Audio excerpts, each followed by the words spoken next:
Rupanya dua masalah ini sudah dicoba betul-betul terjadi.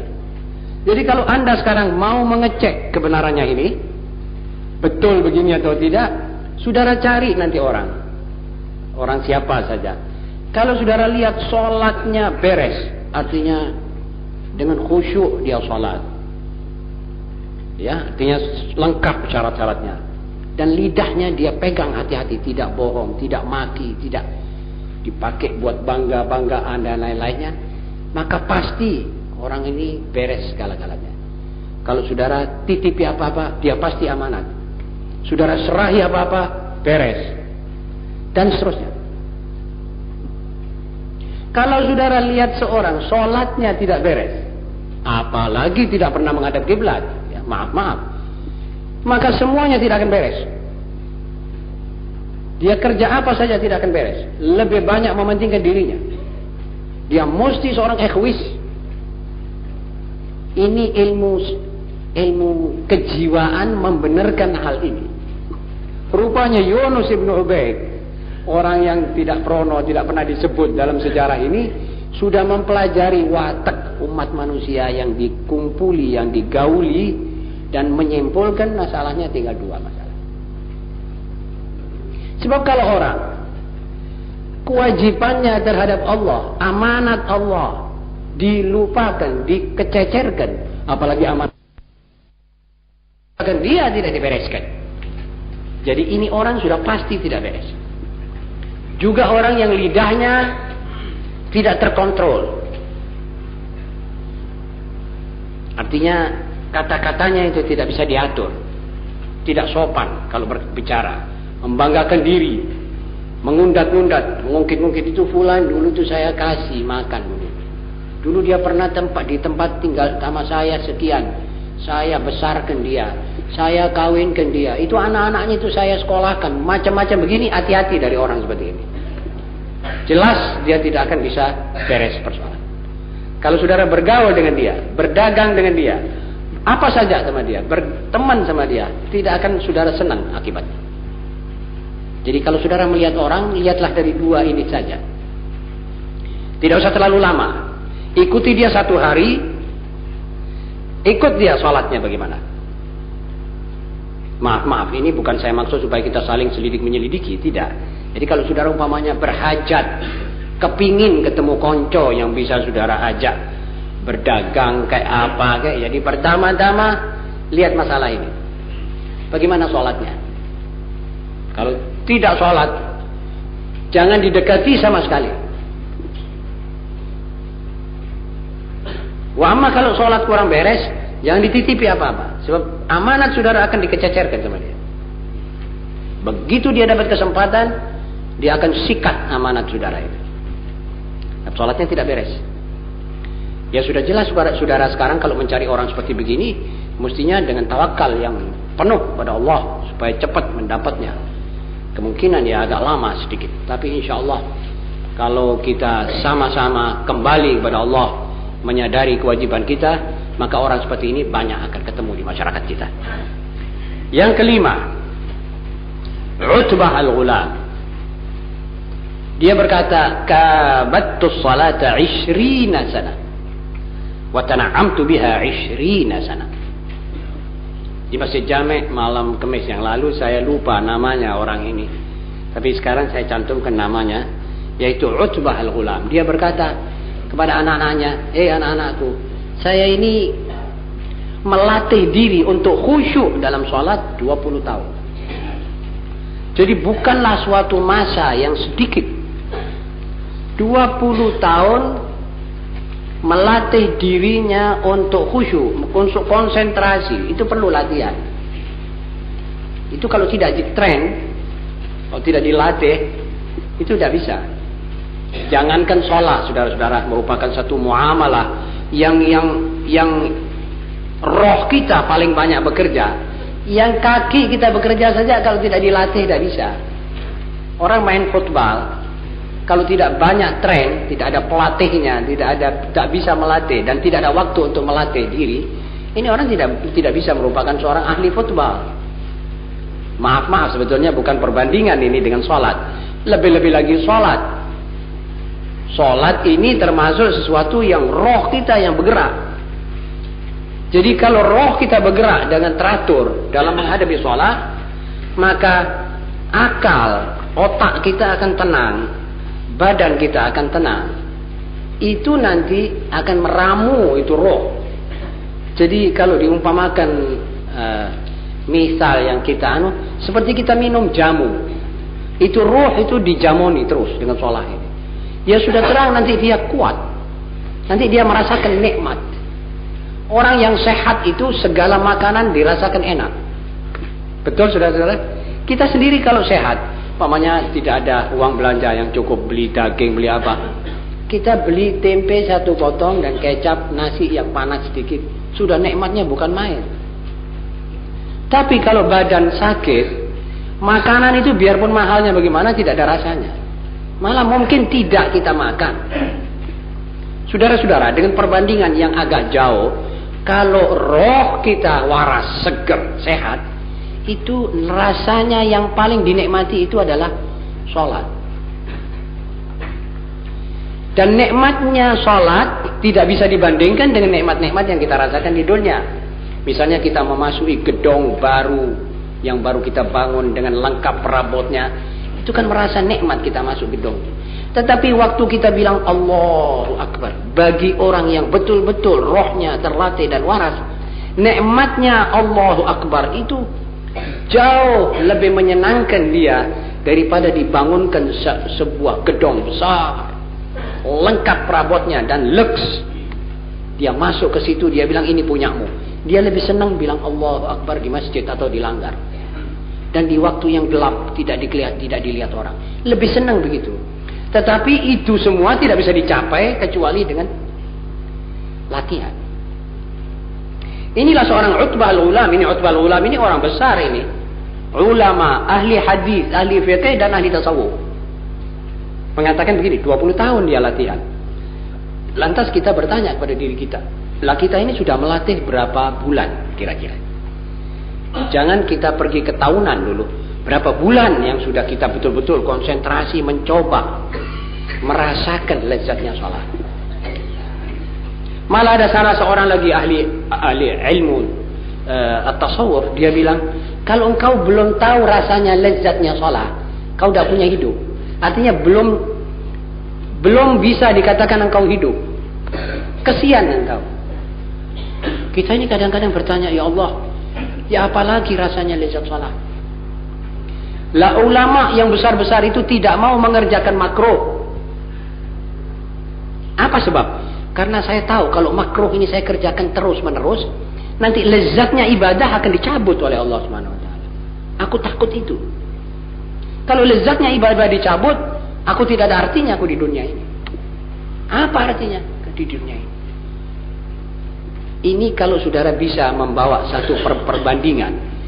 Seorang yang punya istri itu rupawan, hartawan, dan bangsawan, jelita.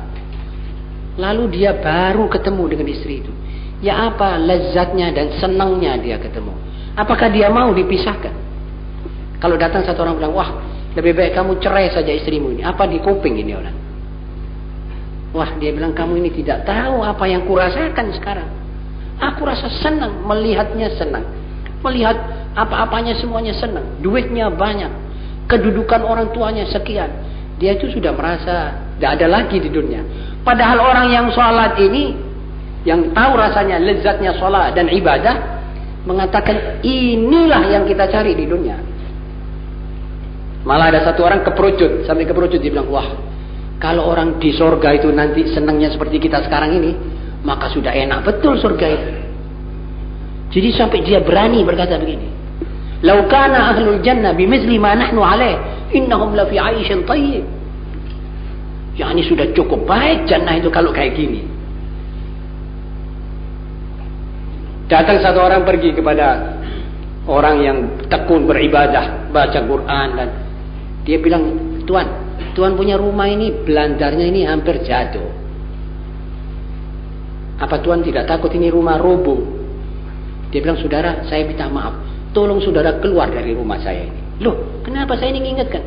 Dia bilang, saya di rumah ini lebih dari 30 tahun, tidak pernah melihat, tidak pernah ndangak lihat ini belandar. Kok sampean baru 1 menit assalamualaikum sudah periksa semua saya punya dunia. Saya ini tidak tahu ini mau roboh atau tidak. Saya ini dalam keadaan senang di dunia ini. Wah, dia bilang, sudah kalau gitu saya ini doakan saja supaya seperti sampean ini. Jadi orang itu beda. Penglihatannya ke dunia itu tergantung kepada bagaimana muamalahnya dengan Allah. Kalau orang seperti itu ente ingatkan belandar atau ini jendela saudara mau coplok, ini bocor, itu udah di kuping saudara dibilang, wah ini orang ketinggalan ini. Sama dengan anak kecil yang saudara kasih kedudukan maharaja, atau saudara mau lantik dia sebagai satu gantinya raja, sama saudara suruh main dia neker. Dia lebih senang dia obok-obok got main neker daripada saudara bawa dia ke kursi. Tapi dia tidak tahu nikmatnya itu apa. Tapi orang yang sudah dewasa seperti kita, wah kalau mau dilantik menjadi presiden itu girangnya bukan main. Betul, sebab kita tahu apa itu kursi. Anak yang sedang main neker, saudara suruh dia iming-imingi kursi, dia tidak sadar, dia bilang, oh apa kursi itu lebih baik neker ini. Ya tadi itu bedanya antara orang yang melihat belandar sama orang yang sedang tekun baca zikir. Kalau dia sangkakan dia itu mau bertanya masalah, tahu-tahu dia ziarah minta doa negor ini barangkali mau rubuh, tolong dandanono. Dia bilang, saya ini 30 tahun di sini tidak pernah ndangak. Saudara datang tahu-tahu mengingatkan hal-hal seperti itu.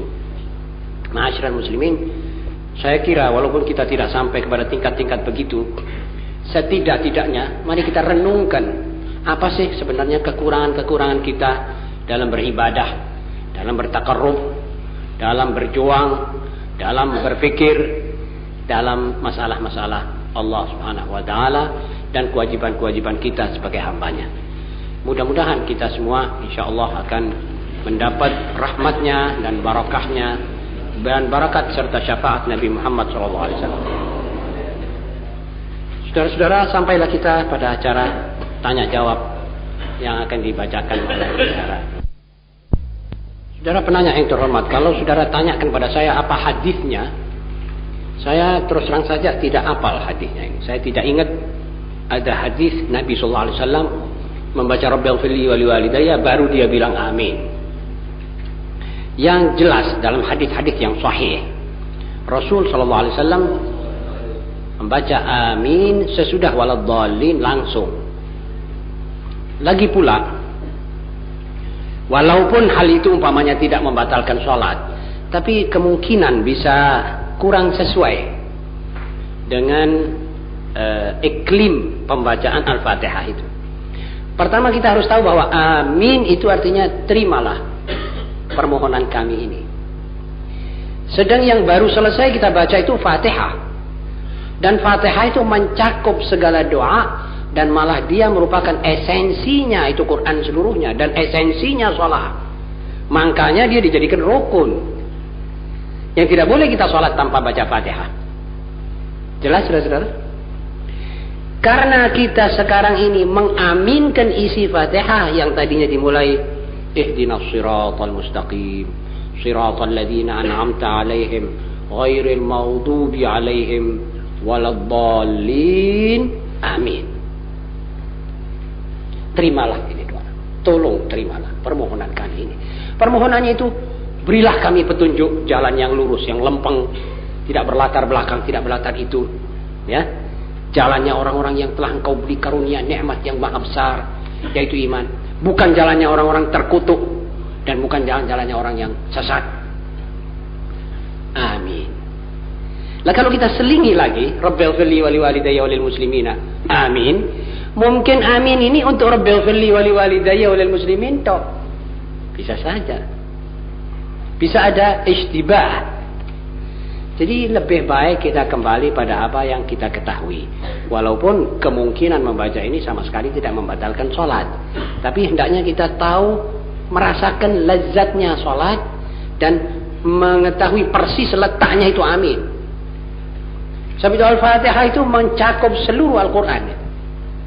Buat orang yang arif, ahli-ahli tafsir yang besar, Kayak Sayyidina Ali misalnya, dia bilang dia sanggup mengatakan, mentafsirkan Bismillahirrahmanirrahim saja. Mungkin dia akan memikulkan 1000 unta buku. Bismillahirrahmanirrahim. Apalagi alhamdulillah, apalagi sampai waladhdallinnya. Jadi itu artinya besar. Nah, kita dimaksud disunnahkan mengaminkan doa itulah. Sedapat-dapatnya, jangan diselingi oleh apa-apa lagi. Tapi terserahlah pada saudara yang mungkin mempunyai pandangan lain daripada saya. Dan saya minta maaf kalau pandangan saya ini tidak cocok dengan saudara. Jika kita ini lemah, tidak kuasa memperjuangkan akidahnya kita, cukuplah kita kuatkan akidah itu untuk diri kita sendiri.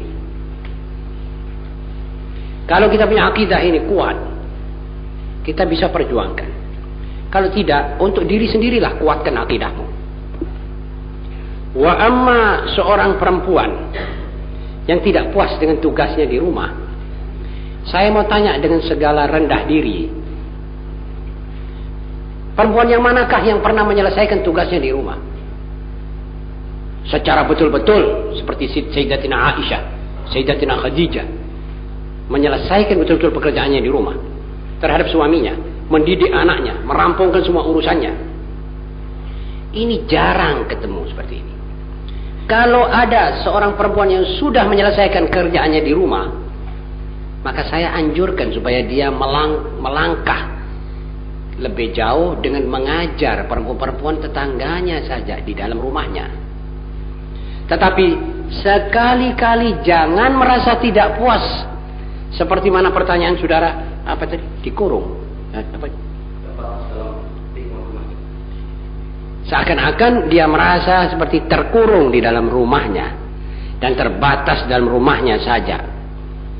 Seakan-akan nanti dia kalau tidak puas dengan ini, tidak puas dengan posisi yang didudukkannya oleh Allah di situ, nanti dia akan menyeleweng yang tidak-tidak. Nanti dia tidak akan puas dengan segala-galanya. Ya seperti sekarang ini, perempuan sudah keluar, tidak pakai kudung, juga masih belum puas. Sudah ure-ure rambutnya, tidak puas. Rambutnya diketok, juga tidak puas. Akhirnya dia buka separuh bajunya, juga tidak puas.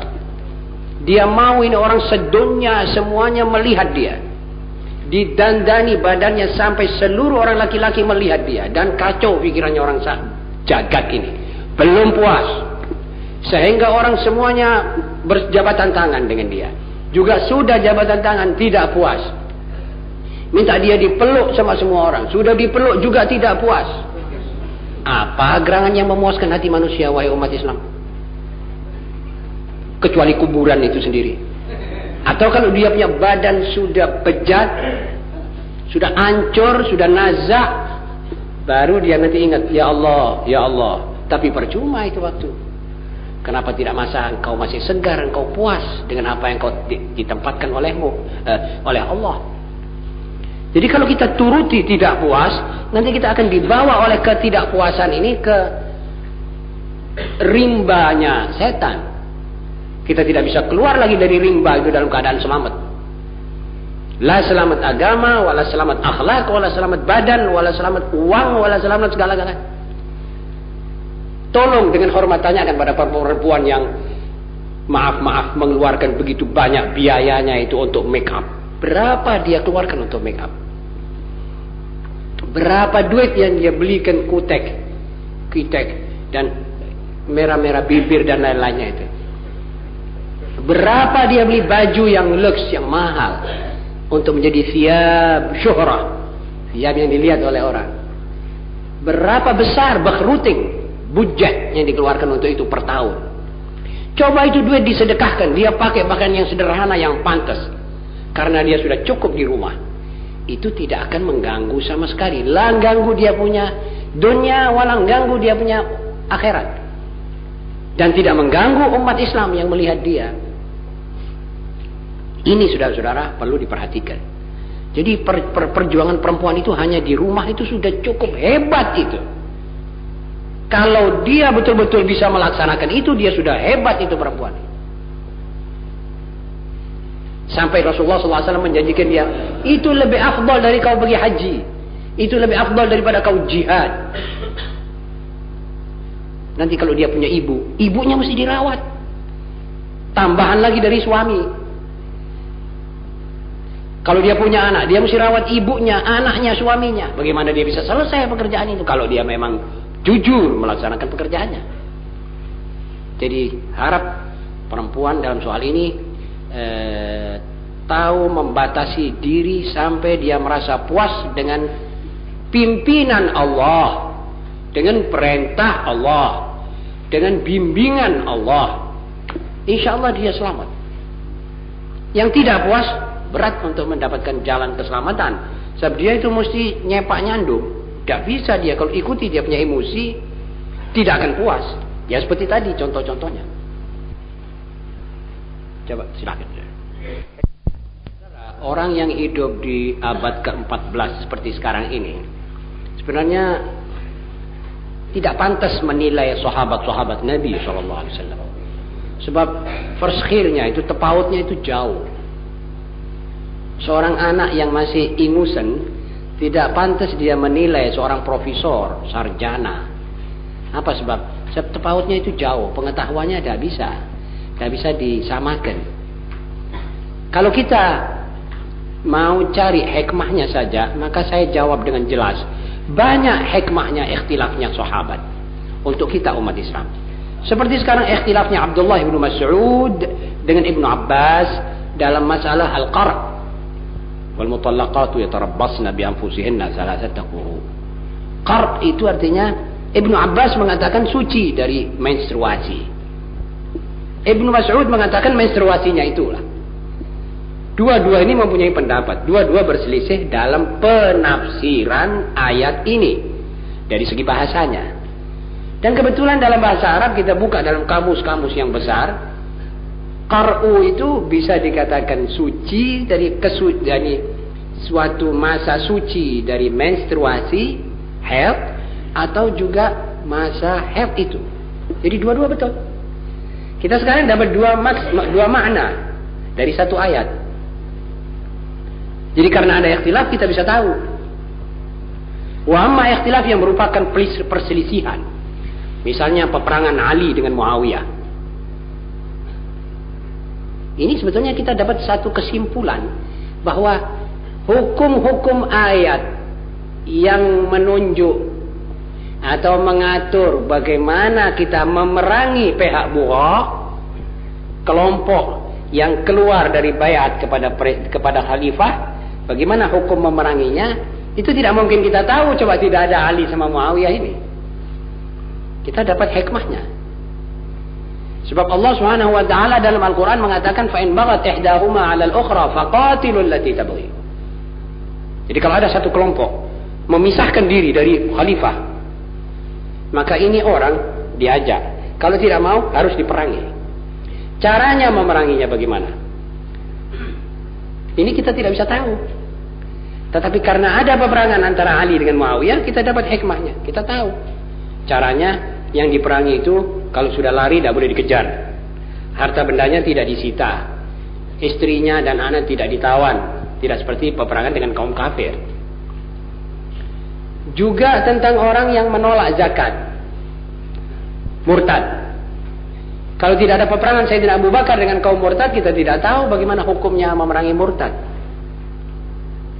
Jadi ini ada tiga masalah. Nabi memerangi orang-orang kafir. Kita tahu hukumnya perang dengan orang kafir dan musyrik. Sayyidina Abu Bakar memerangi adanya pertentangan atau peperangan antara Abu Bakar dengan al-murtadin, kaum murtad. Sayyidina Ali dengan kaum Bugha. Sama muslim, tapi Bugha. Kita tahu semuanya. Setidak-tidaknya itu saja. Kita sudah untung mengetahui. Tapi menilai bagaimana dan apa itu, saya kira bukan kompetensi kita, umat Islam sekarang. Kita sudah terlalu ketinggalan daripada akhlak dan amalnya sahabat radhiyallahu anhum. Jelas, saudara. Silakan. Saya pribadi sebagai salah seorang yang menerjemahkan Injil Barnabas ke bahasa Indonesia, saya sendiri masih melihat ada penyimpangan-penyimpangan dari ajaran Islam yang betul-betul murni. Sebab di situ masih ada khurafat-khurafatnya. Tetapi kalau mau dibandingkan dengan Injil-Injil yang ada, Saya juga sependapat dengan saudara bahwa Injil Barnabas termasuk Injil yang paling dekat dengan ajaran Al-Quran. Tetapi kaum Kristen sedunia, umat Katolik maupun Protestan sedunia, tidak menganggapnya itu Injil kanonik, tapi itu dianggapnya Injil apokrifa, Injil yang tidak sah dan tidak dipakai sama sekali dalam gereja-gereja dunia sekarang. Tapi ada golongan Arian itu memakai Injil Barnabas. Sesudah Paus Sextus yang ke-10, dia melarang Injil Barnabas dibaca. Itu larangan tahun 490 atau 434. Sebelum lahirnya Nabi Muhammad SAW. Dikeluarkan larangan oleh Paus